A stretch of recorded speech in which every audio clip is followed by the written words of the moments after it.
If you're an athlete who's trying to run faster or jump higher, just develop your overall explosiveness, I'm going to answer a lot of your questions, but we're going to be answering these questions from the sprinting Reddit. I'll even check out the basketball Reddit, the vertical jump Reddit, but we're just simply going to hop on this Reddit right here, answer a series of questions. Whoever has a good question, if I think it's going to be helpful for y'all, we can go ahead. I'm in my room right now, so it's just a chill vibe. Sorry for not the best lighting, but I just think this is a good series to start to help people who just want to answer questions. A lot of these questions I get asked on my Instagram, and I think this is a cool way to kind of build some community and help out more people, right? So the first one is, I always end up pulling my left hip flexor while sprinting of any sort, on the track or even while playing in football. What can I do to stop it, because it's awful and I hate not being able to train it? So the first thing with hip flexor playing and it being overactive, right? So you're pulling your hip flexor because you're too overactive, which could be a lot of things. It could be the glute being underactive. It could be too much front side mechanics, which means you're using too much muscle dominance. It could be your biomechanics. So are you in an anterior pelvic tilt? Are you in a neutral pelvis? A lot of type of things are really important. I think the biggest things I'll try to help you with here is, first of all, let's start walking 5 to 15 minutes a day. Once you start walking and you start working in your pelvis being in a neutral position, then your hip flexors can finally turn off and stop being active 24/7. When you're sitting, your pelvis is in an anterior pelvic tilt a lot of the time, which makes your hip flexors overactive. Another thing I want you to do is look up someone called Connor Harris on YouTube and do his 90-90 hip lift. This is going to help you develop some diaphragm and some pelvis position that's really important for letting the hip flexors breathe and become looser. Critique my sprint workout plan. Is there anything I could be doing differently? Okay, so, and he's a football trainer, or a football athlete. So there's a couple things with this. The first thing is, when you're trying to train max velocity, you want all your reps to be under 6 seconds. This is really when you're trying to develop anything that's pure explosiveness, which is something that would be in the max velocity acceleration portion. You want everything to be under 6 whole seconds of the exercise. So right now you're doing 1 times 50 meters with a 5-minute recovery. I really like that you have a lot of rest, which is really important. But when you do 50 meters, how long is that going to take you? Probably almost 6 to 7 seconds, depending on how fast you are. So are you truly training max speed right there? I'm not 100% sure. Now, I do like that you're doing longer distances, because when you train longer distances, then you are improving more of that upright mechanics and the qualities that come from upright sprinting. So that's really cool. If I were to give you a specific distance for max velocity that I like, I would do 30 to 40 meters or 30 to 40 yards. And another way to train max velocity would be flying tens. The reason why it is going to be longer than 6 seconds, the total duration, but the amount of duration that you're sprinting at max effort is not 6 seconds. It's only 1 to 2 seconds. It should really only be like 0.9 to 1.2 seconds, right? So, it's good in the recovery and the volume isn't that bad, but you're really training speed endurance with this, right? So when everything's above 6 seconds, you're still going maxed out, which is good, but you're training speed endurance, which is more important for stuff like the 200 meter and the 400 meter, but not really that important for a football athlete who just needs some max velocity sprint training in. Overall, not terrible though. For your speed endurance workout, this is perfect. It kind of looks like you almost like knew this workout for me or something. This is one of the workouts I would do. Not bad at all. Good rest. As long as you're max intensity and you're racing, that's good. Acceleration plus speed endurance. The first issue with this is I would not mix speed endurance with acceleration. These are very potent things to work out. So if you're going to train acceleration, you should be mixing it with slow plyometrics. And slow plyometrics are still fast in nature, but they're going to be single leg bounding. They're going to be depth jumps, so longer ground contact times and more power oriented or knee dominant plyometrics. And then you would do that with the acceleration workout. So let's say you do 5 times 20 meter starts, which is really good. And then you do some single leg bounding and broad jumps. And then you go into the weight room and you do some deep squats, right? That's a good acceleration focus where you're making everything one theme. And when you make the entire workout one theme, all of a sudden things start to click better, right? And then the speed endurance, once again, it's not a bad speed endurance workout, but just make your speed endurance days, your acceleration days, very acceleration dominant, right? So if you're doing speed endurance, you're going to add extensive plyometrics. You're going to be doing extensive skipping, power skipping, and then you can do the speed endurance work. And if you want to do some lifting, you could do usually small range of motion lifting because you're sprinting in a small range of motion, right? But in acceleration, we want longer range of motion. So bigger range of motion, longer duration on the ground contact times with the plyos, and you'll get more results. Acceleration exercises. Should I do RDL, Nordic curls, or glute bridge? Which is the best exercise for acceleration and block start? Someone said spot car clean, power clean, and broad jumps and med ball throws. Not bad. In terms of the 3 that you picked, I'd probably say the RDL, only because you can train the glute through a full range of motion, which is really good. The Nordics are, one, they're a very difficult exercise, and 2, they're not going to train, especially most people are not going to be doing the concentric portion and the full eccentric. So you're usually going to be doing shorter range of motion, and the amount of DOMs you get from the exercise isn't really worth the reward. So it's kind of like very high risk in okay reward in terms of how much you'll get back in terms of acceleration. It's going to be more of a injury prevention exercise versus a performance building exercise. RDLs, you can play with it. You can do a trap bar deadlift, you can do a regular Romanian deadlift, but you can put bands on there. So when you have bands, there's more resistance, and it's accommodating resistance at the top. And once it's harder at the top, you improve the speed of the concentric, and all of a sudden you're producing more force on the concentric, which is really important for acceleration because this is a hinged movement. But either way, I'm not gonna lie, all these exercises wouldn't do anything for your block start. The block start is more about isometric strength. So you have a lot of isometric strength in the lower limb complex, and even in the patella tendon. You're gonna see a very big explosion in those first 5 yards. That is isometric strength. Overcoming isometric is also really good. But then once you talk about acceleration, which is late acceleration, which is 5 yards to 25 yards, then you want to start doing that full range of motion lifting. Accommodating resistance is also very important.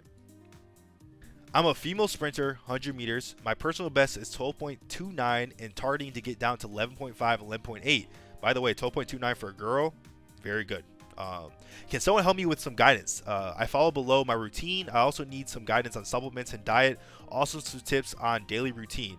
I'll mainly just critique her workout. In terms of nutrition and diet, the biggest thing is eat whole foods. You want your carbs, especially as a female. You need to be making sure you're eating carbs. And if you're trying to improve your speed, your body needs an adaptation, right? It's going to be looking for adaptations. And if you're in a deficit in terms of your calories, your body will be adapting to too many things, and it won't really improve in sprinting. Because remember, your body's #1 goal is to survive. So that means you need to be eating at maintenance or in a small surplus. That's for everybody. But small surplus means 300 to 500 calories. That does not mean you're doing a dirty bulk. I wouldn't even call it bulking. This isn't bodybuilding. We're just trying to eat in a small surplus so our body has the nutrients and the energy to adapt to the right stimulus. And the stimulus is going to be sprint training and vertical jump training. Now, in terms of your actual track workouts, 80 seconds times 6 with plyos and drills. I don't really know what she means by 80 seconds. If she's talking about like speed endurance work, I wouldn't do this in terms of trying to improve your explosiveness. She's doing it with plyos and drills, so I'm guessing she's trying to improve like sprint explosiveness. Which we can flip this around. Let's do 6 times 20 meters, and all of a sudden you are in a way better spot in terms of what you're trying to develop here. I wouldn't be sprinting for 80 seconds if your goal is to run faster. Especially like 80 seconds would be around, oh my god, way over 400 meters, right? It should be around that 400 meters for a female. Could be a little bit less, a little bit more, I don't know. But yeah, I don't think that's going to really be developing too much sprint speed. But if you're mixing it with plyos, then I would do either 6 times 20 meters or maybe even 6 times 40 meters if you want to do some longer sprints. Oh, so you do that Monday and Tuesday. Okay, so that's probably the biggest issue, #1, right? You're already a pretty fast girl, but if you're doing max effort sprinting on Monday and high level plyometrics on Monday and Tuesday with no rest in between, you're breaking down your body too much, right? So you want to stress your body, because that's the goal of training, is stressing, but you also need your body to recover so it can come back stronger. That's how you actually improve, is from the reflection and the recover portion. So if you want to improve your sprint speed, which is you're trying to get down your 100 meter, your sprints need to be shorter, so you improve acceleration or max velocity, and then you need to be resting. So if you're going to do this Monday workout, do the next workout on Wednesday, so you have a day for your body to recover to 100%. Because in the research, if you sprint under 95%, you're not attributing to max effort sprint potential, right? So you're not improving your sprint speed if you're running anything below 95%, which means if fatigue is there, then 5% of your fastest potential sprint speed, then you're going to be developing conditioning, not sprinting. So if you're sprinting back to back and doing plyos 2 days in a row, that means that second day you're going to be very fatigued and you're not going to be able to sprint at 100%. So you need 1 to 2 days off as rest. On Friday, she's doing cleans, split jerks, and squats. Just pick one. All right, so all you need is one hinge movement, one squat movement. Your goal is force production, right? So you're trying to produce more force on the track. You need to be able to do it at fast speeds. So that's usually gonna be shorter ranges of motion. A half squat, quarter squat, or speed squats can be one of the best variations. And then in terms of your hinges, you could do an RDL or even a hang clean if you're trying to improve force production at fast speeds. Wednesdays, okay, real quick, you went Monday, Tuesday, Friday, Wednesday. I'm sorry, it's throwing me off really hard, but sorry. Wednesday, short sprints with sledge and 2 plyo drills. Okay, that's not bad. So if you're already sprinting Monday, you're doing your, I guess this is a speed endurance workout, but like we said, we're trying to move that to acceleration or max velocity workout. Then take out the Tuesday completely and just sprint Monday and Wednesday. And then you can do your Friday gym session, right? And then the plyo drills, right? As long as they're good plyos, it'll work. High intensity plyos, remember that. Thursday's rehab and mobility. Saturday is speed endurance. If you see this, just check out the Speed Academy or check out Just Jamari. You don't even need to buy any of my shit. Do my free workouts. I would just train Monday, Wednesday, Friday. You don't need to be doing all this training. You're doing a lot of like split training. You can do sprinting with 1 to 2 plyometrics and 1 to 2 lifts all in one day. Your body can handle that. So if you do that 1 to 3 days a week, you're good. You don't need to spread it out to 6 days a week and just kind of like jump around with all these random things you're trying to train. All you need is some sprint training 1 to 3 times per week, right? Usually 2 times per week is good. And then you can do some plyos after those sprints, some high intensity plyos, broad jumps, bounding, hurdle hops. And then you can go to the weight room and do, you know, your squat and your hinge, and you'll be good.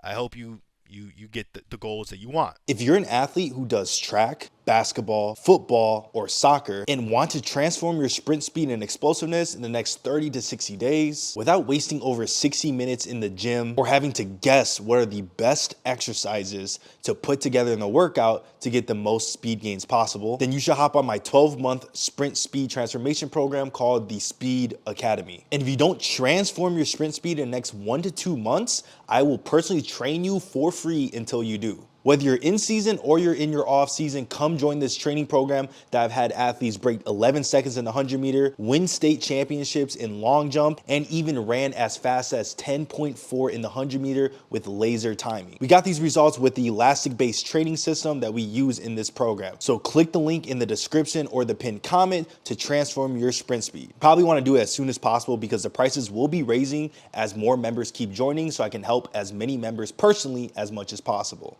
Disappointing results. This is kind of a rant, but I ran out of time and decides how the season plays out, who goes to the meets, and I went into a time trial with the PRs of 24.5 and 11.9 in the 100 meter, and today I ran 24.6 and 12.05. I didn't feel good at all.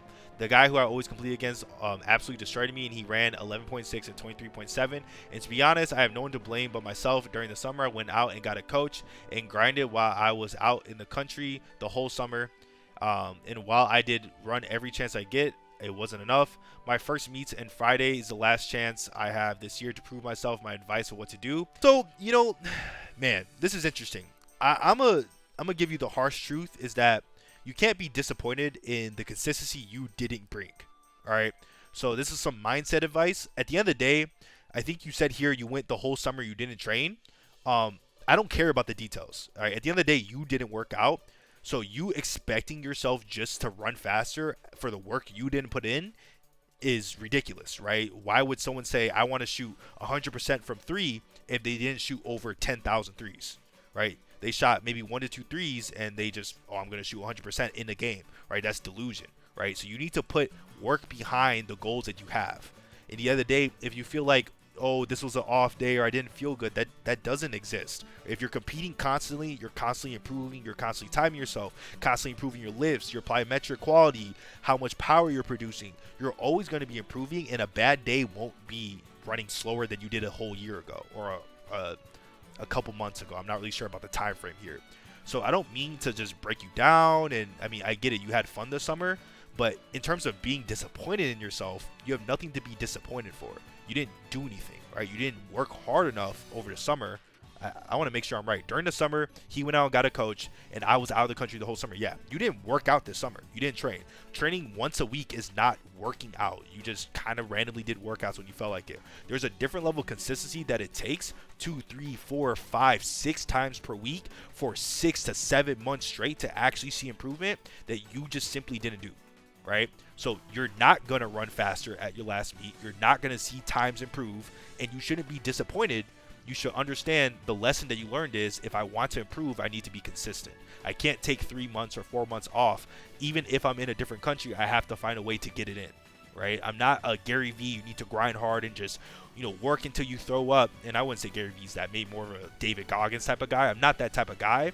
But at the end of the day, you didn't train. So don't expect more results, all right? And if you can have that accountability with yourself, which, like you said it's your fault, which is amazing. If you have that accountability with yourself, then you have room for improvement. But if you try blaming everything else, then blah, blah, blah, blah, blah, blah, right? But at the end of the day, it seems like you have some accountability. I'm happy for you. You still got 2 more years. You're a sophomore in high school. So this summer, you need to get after it. Go get you a coach. Go watch my YouTube videos or, make me your coach, right? I do coaching, obviously. I'm a strength and conditioning coach full time. Figure it out, right? How do I improve leg turnover speed? Basically just a title. I've noticed my leg turnover speed is quite terrible and probably a big issue of mine, and I like to try to fix it sooner rather than later. Is strength training certain muscles I might not be developing? And are there any drills that I can work on? Can you provide video examples, blah, blah, blah. Okay, and exercises. So when it comes to leg turnover speed, there's a couple concepts that matter for leg turnover speed. Number one is always going to be where your foot lands under your center of mass. If your foot does not land directly under your center of mass, which is your hips, so a straight line from your head all the way to the ankle, if it's not a straight line, then you're going to have longer ground contact times, which is you need to pull your body forward, right? If you're landing too far front in front of your center of mass, then you need to pull your body forward, which is going to lengthen the ground contact time, which is going to make your turnover speed slower, because that's all it is. Next thing is ground contact time. So not only do you need to land under your center of mass or slightly in front, it could be slightly in front. A lot of sprinters do that.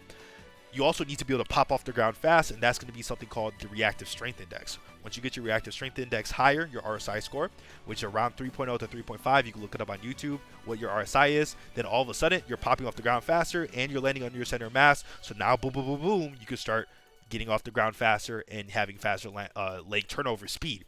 And then there's some other muscles, right? So you obviously need to train your hip flexors. Hip flexors have some important parts for leg turnover speed. I don't think they're as important for speed as some people make it out to be, but that is a portion of leg turnover speed. And then obviously hip extension is important too, because the more vertical displacement you have off the ground, which is air time, right? The more air time you have, the more time you have for your legs to cycle through faster, right? So you have low air time, then you're going to be landing in front of your center of mass because you don't have enough vertical displacement to get your leg under your hips, right? So I might be losing some people. I'm sorry if I'm getting a little bit too confusing, but if you don't have enough vertical displacement, you can't land under your hips. If you can't land under your hips, then you're going to be dragging forward, which is going to lower your leg turnover speed, right?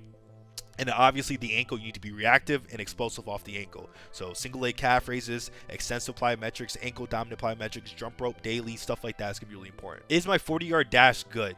This is an interesting question, right? I'm a sophomore, all right? Number one, I'm literally like, 16 years old. 110 pounds, 5'7", I run 4.7. And then a 5.0. Is that good? So this is the really bad thing about social media, and I'm not going to say he has like any type of thing going on. I'm not trying to diagnose you, but a lot of anxiety gets broken down when we start timing ourselves and we start comparing, right? So you go on YouTube and you see a 14-year-old sprinter who's running 9.9 and 10.6 at 16 years old, and it's like, oh my God. Never worry about that. At the end of the day, you have to improve yourself. There's people who broke 10 seconds 25 years into their life, right? They didn't break it when they were 16 years old or 18 years old like a lot of the Division I athletes. They broke it way later in their life, and it's because they just focused on themselves. So I'm not saying you're trying to do this, but I do see a lot of people like, oh my God, I ran 11.9 and I'm a sophomore in high school. Is there any chance I could ever go college? Am I ever meant to go pro? Am I just doomed for failure? Like, I just want people to make sure that they understand you're never doomed for failure as long as you don't quit, right? If you don't quit, you will always succeed. That's all that matters, right? I'm not saying you're going to be Usain Bolt, but you will succeed in some fashion. So if you're running 4.7 and 5.0, as long as it's FAT and you're actually timing it the right way and you're trying to improve, that's all that matters. Don't worry about comparing your times. Don't look at other people's times. Just keep grinding. And eventually, if you have a goal, right, don't grind without a goal, grind with a goal. So let's say 4.4, 4.5, you're going to hit those goals eventually if you keep going and you don't quit. Training. I've been posting a lot of questions here. This is probably the last one. During track season, oh, by the way, never be afraid to ask questions. You can ask thousands of questions. I know no one responded to you, so I'm sorry for that. But either way, always ask questions. There never has to be a last one. You don't ever have to feel bad for asking questions. Just keep going. During track season, do I have to train top speed and acceleration and all the other stuff outside of practice? Or will strength training plyos be good? I don't want to get hurt by doing too many things. Okay, so you can train acceleration, plyometrics, and strength training all on the same day. Number one, sprinting is a plyometric, right? Just in case you didn't know. Jogging is also a plyometric. You probably do that a lot, right? You probably sprint a lot. Those are all plyometrics, right? Other plyos, the stuff you see on social media like def jumps and bounds and hurdle hops and lateral jumps and deep extensive knee jumps and all that type of stuff, those are other type of plyometrics, but you're always doing plyometrics through sprinting, which means you can't pair other plyometrics with sprinting. You could do a workout like 6 times 20 meter sprints and then do a broad jump, which is a plyometric, or a hurdle hop right afterwards, which is a plyometric. And then on top of that, if you, as long as the volume's correct, right, you're not running thousands and thousands of reps of sprints, like I see a lot of people do, is why they're not getting better, number one, then you could do strength training. And that doesn't mean you're doing, 4 times 12 or these crazy ass bodybuilder, 6 to 8 sets of leg press. Like, no, you're doing functional training, right? Good lifting that's good for athleticism, which is, usually about 3 to 4 sets of 4 to 6 reps, either for speed or for strength, right? You could do that. You could do 1 squat, 1 hinge, plyometrics, and acceleration all one day. You just can't shit up the volume. You can't be doing 1,000 fucking sets for every single exercise. And same thing for max velocity. You should be training this in season throughout the entire year, all in one workout. You can do your max velocity sprints, short ground contact time plyos right after the max velocity sprints, and then do short range of motion lifting right after those plyometrics, and your body can handle it. I promise you, if you feel like I'm capping, go to my description, get my free speed workout, and go try it. You're not going to get injured. See how your body feels. You will feel amazing the next day, right? And I have plyos, sprinting, and strength training all in the same workout with perfect volume. If you want the full workout or program, hop on the Speed Academy, okay? But you can do all this all at once. You'll be perfectly fine. This is a short question. Is 2-point standing start or 3-point start without blocks faster? If you're a track runner, you need to get good at 3-point stance. And if you're bad at 3-point stance, it's usually because you're weak in lower positions, which means you have low relative power in full range of motion lifting or half range of motion lifting. Another way to develop this relative power is overcoming isometrics, right? So you can do a split stance, half thigh pull as hard as possible, improve that strength in those lower positions, those split stance positions, and then you will improve. Also, the ankle needs to be isometrically strong in a 3-point stance. And if you're weak at that, that's probably why your 3-point stance feels so awkward. So make sure you watch this video right here to learn how to do your proper sprint training.